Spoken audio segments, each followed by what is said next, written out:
6 heures du matin à l'Académie Mohamed VI de football de Salé, à quelques kilomètres de Rabat. À l'heure du réveil pour les 50 pensionnaires âgés de 12 à 16 ans, la nouvelle promotion de ce centre de formation ouvert l'an dernier.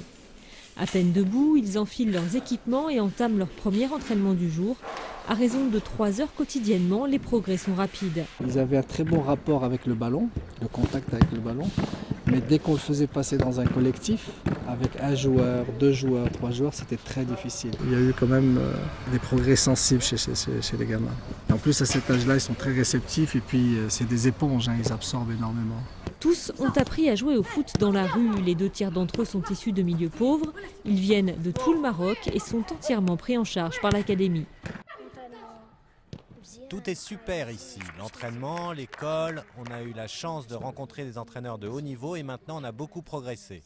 Je suis très fier d'être à l'académie, je veux devenir professionnel et jouer pour l'équipe nationale du Maroc pour faire honneur à mon pays. Aux entraînements de terrain s'ajoutent aussi des séances vidéo utilisées pour insister sur certains aspects tactiques du jeu. Vous voyez, là il n'est pas très bien placé, il est revenu, vous voyez qu'il y a un espace ici, où va s'engager ce joueur-là.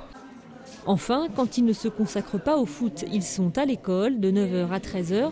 S'il leur faut une volonté de faire pour tenir le rythme, ils sont placés dans des conditions optimales. Aujourd'hui, objectivement, est en Afrique le numéro 1. En Europe, on est dans les 3 meilleurs. Si on se compare en France, on est vraiment top niveau en France, on n'a pas l'équivalent.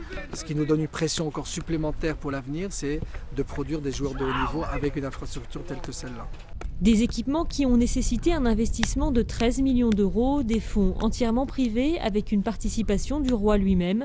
D'ici 4 ou 5 ans, des premières sorties de joueurs devraient générer de nouveaux financements. En attendant, regardez bien ces visages, car parmi eux se trouvent peut-être les stars de demain.